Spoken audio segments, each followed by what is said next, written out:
As we stand at the foot of the cross, the first thing we hear is Jesus speaking. And that's the ground of hope. That's the first clue that Luke gives us, that there is something to be said after our last word, crucify him, when we have made our final choice that stands forever and cannot be undone. Jesus speaks. That's before we know what Jesus says, even before we hear the words that Jesus says, which are extraordinary words. The fact that Jesus speaks is amazing. Why? Because if we compare Luke's story of Jesus with Mark's story, which is the earliest, the contrast could not be more complete or sharp. In Mark's gospel, Jesus hangs on the cross in mute agony for 6 hours. And then he screams, my God, why have you abandoned me?" And he dies.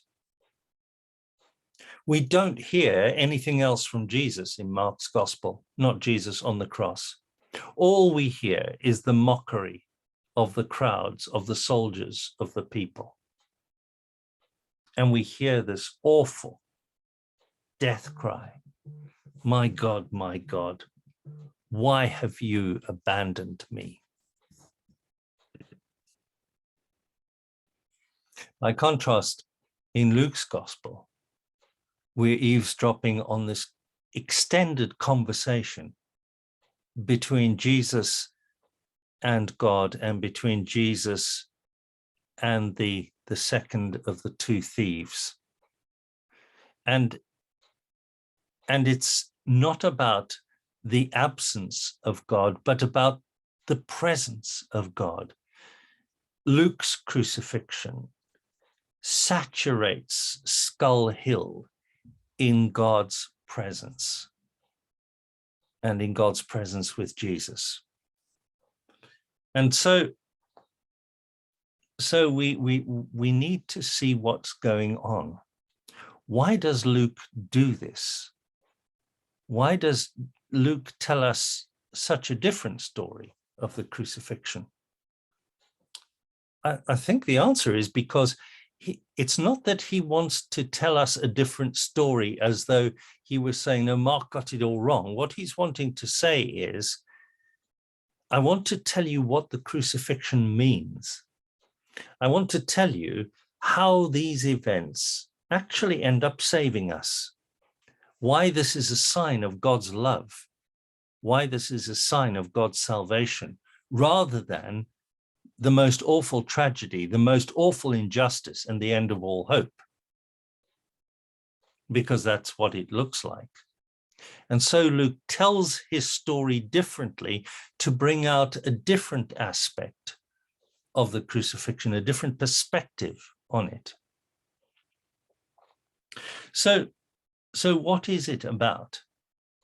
Well, what are the words that we hear Jesus speak? The first words we hear from Jesus on the cross are, Father, forgive them, because they don't know what they know not what they're doing. They don't know what they're doing. Father, forgive these folk who have just nailed me to a cross, because they've done it without realizing what they're doing. What's Jesus talking about? He's talking about the people who have failed to recognize the kairos. The people who most need salvation have turned their backs on it, and they have done so absolutely. Pilate has given them the option 3 times. And he said, are you sure? You've got to choose here, because this is eschatological. What you choose now stands forever. What's going on here? Luke is telling us a story of Jesus, and it's also a theological story. It echoes the story of humanity and God that began in the Bible in the garden, when God creates a perfect world, as it were, and hands it over to the first humans and says, here you are in the image of God. You are world creators like me. So here's the world. I want to see what you're going to do with it. And what do Adam and Eve end up doing? They end up turning their backs on God's rules.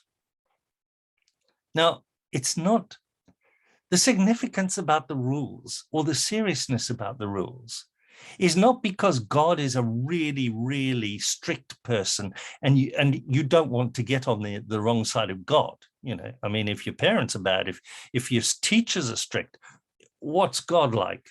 This is cosmic size disapproval. That's not what it's about. The point is, in failing to as it were, build our world in accordance with God's will, what we've done is we've broken the maker's instructions, and so it just doesn't work. It doesn't deliver what God intends it to deliver. What God intends the world to deliver is life for all of its inhabitants, and all of created reality. And instead, what it delivers is death and despair. And it doesn't seem to matter how hard we try to fix it. It can't be fixed. And when we try to do good stuff, even that somehow ends up just trickling into the sand. You know, so Mandela gets released and apartheid gets dismantled, and it's wonderful and it's so hopeful. And a few years later, you know, it's as though a set of bad guys has replaced another. That's not what's happened, but it keeps happening that even the very best that we have and can do ends up contributing to the failure of the world to be the kind of world it is. And that's what the Bible calls sin. Not just the little things we do, but this whole system and the way we've made our world like this. That's what we need saving from, because we discover that when we do that, when we make the world in ways contrary to God's planning and intention, what happens is we release forces that hold us prisoners. You know, we become not just naughty people, guilty sinners. We become addicts who are trapped in our addiction to our lifestyle, to sex and to drugs and to alcohol and to power and to money and to influence, and our addiction to succeeding by treading on the heads of other people. We find we cannot break free from the things that are holding us. We need to be liberated as the slaves of Egypt. The Hebrew slaves in Egypt were liberated by God. And we can't fix it, and we can't accommodate it. And that's what Jesus is so agonized about. Here is our high priest, the one who comes to God on our behalf and pleads for us in God's presence. And the one who comes to us and pleads on God's behalf for us. And when we hear this, Father, forgive them, they know not what they do. It's a moment of hope, isn't it? Because we're thinking, yes, that's it. We've just watched these idiots say, crucify him. We've watched these people choose to be God forsaken. God has come among them, and we've said no. And we can't undo that. The only hope comes from Jesus, who says, as the victim, I am the victim of this, your choice, and I choose to forgive you. And we know, don't we, how that works, because Jesus has told us. He's told us in the Sermon on the Plain. And he says to us in the Sermon on the Plain, if you forgive other people the sins they have committed against you, then God will forgive you your sins. But if you do not forgive others, then God will not forgive you. Because the measure that you measure out to other people will be exactly the same measure that God measures out to you. So if you are forgiving, if you are gentle, if you are welcoming, if you are embracing, then God will be like that to you. And if you don't, then God will not. And so because Jesus says, Father, forgive them, we know that God will forgive, because Jesus has forgiven us first. Oh, isn't that wonderful? Isn't that amazing? So we can make even a life-defining, future-defining choice, like we crucify Jesus as human beings. The whole human race is involved here, theologically, for Luke.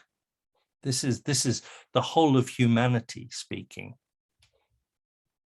We can do that, and God will forgive.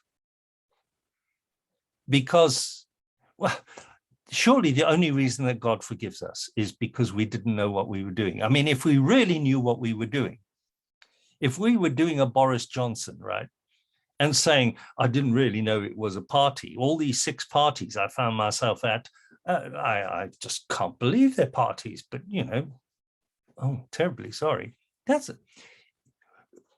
What about that kind of high hand? That's what the Bible calls high-handed sin.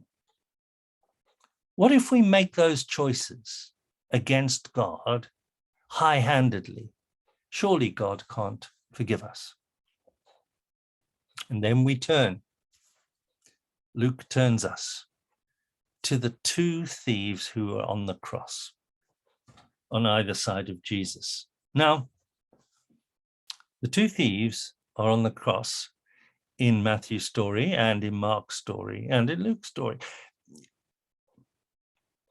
But in Matthew and Mark's story, the thieves simply say the same thing, which is, if you are the Son of God, come down from the cross, save yourself and save us.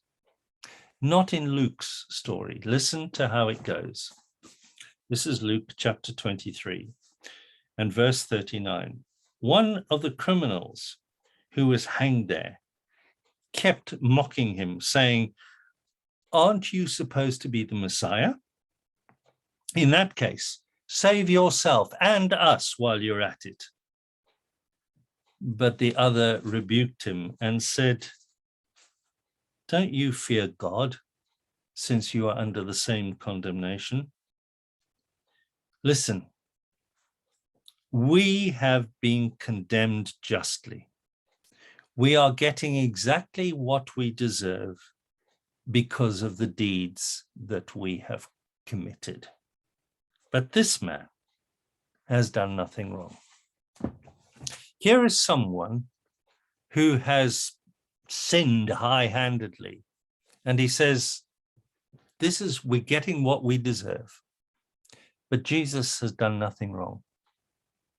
And then he looks across to the man crucified next to him. And this thief recognizes his kairos.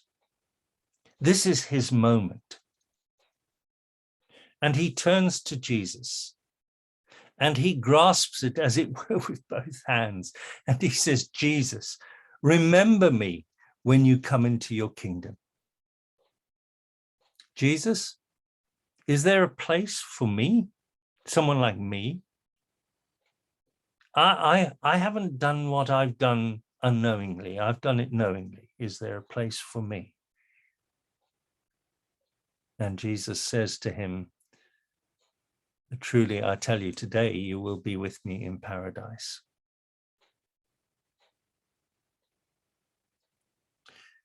And at that moment, says Luke,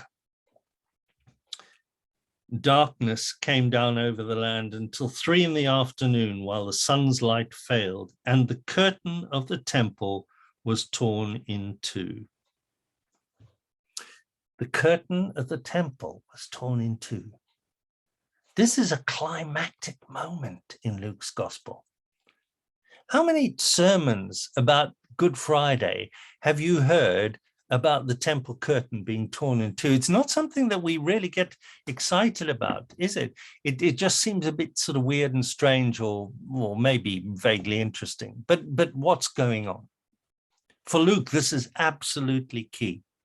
And it's the answer to the question, is God the God of the purity system, or is God the God of Jesus? Is God the God who demands observance of the minutiae of the law, or is God the God who is fired up and driven by compassion and loves and forgives and gives mercy and gives salvation? You see, in Luke's gospel, we've been hanging around the Holy of Holies all the way through the gospel. Luke starts his story with Zechariah, John the Baptist's father, who is a priest, going into the holy place. That's not the Holy of Holies. That's the room that's off which the Holy of Holies is. You see, John's father is not the high priest, so he cannot go into the Holy of Holies. He has got as close as anyone who is not the high priest can do to the Holy of Holies. And he's standing in the room, the holy place, and to the right, on his right, is a curtain. And behind the curtain is the Holy of Holies, and that is where God is. And you know, if you're a good Jew, you're going, I wonder what I'd see if I could peep behind the curtain. Wouldn't you like to peep behind the curtain? I would. And that is particularly poignant. It gets more and more of a question. Luke amplifies this question all the way through the Gospels, because there's this conflict between which God, the God of the purity system or the God of Jesus. And now at the point of Jesus's death, the curtain is torn open and we get to see inside the Holy of Holies. And what do we see? We see nothing. It's empty. The God of the purity system is not in the Holy of Holies. And what does that mean? Well, it means that the God of the purity system doesn't exist. Because if this God was anywhere, that God would be in the Holy of Holies. So if God is not in the Holy of Holies, where on earth is God? We know the answer, don't we? God is on Skull Hill talking to Jesus about our forgiveness and about salvation. The most unholy place on earth is ironically the place where God is to be found. God is not the God of the purity system. God does not fear contamination. God is not unable to forgive. In fact, Golgotha has become the Holy of Holies because this is where atonement is being made. And it's being made by Jesus, who is pleading for our forgiveness. Friends, forgiveness wins. Forgiveness wins. This God with whom we have to deal is so fired by compassion that God will not leave any stone unturned in order to bring about our salvation, to make this world the place that it was always intended to be, a place of life and flourishing for everybody, and especially the little people who never get a look in, right? God will leave no stone unturned, even if it means coming in the person of God's Son, sending God's Son. And that in order to save us, Jesus must become the victim of our sinfulness in order to forgive us, so that God is freed up to forgive us. Because that's what's going on. Jesus's forgiveness as the victim of our sinfulness means that God is freed up to forgive. And God is able to say, right, you guys, your last word was no. Your last word was crucify. But Jesus has not let that stand. Jesus has refused to hold you accountable for that. Jesus has refused to hold me to account for that and to ensure that you are punished for that. Instead, Jesus has forgiven. And therefore, I, as God, am freed up to speak a new word of life and of love and of resurrection and of recreation and of new creation, salvation, the kingdom. God is able to do that because of forgiveness. And it's what happens as God raises Jesus from the dead. But that's a story for Easter Sunday.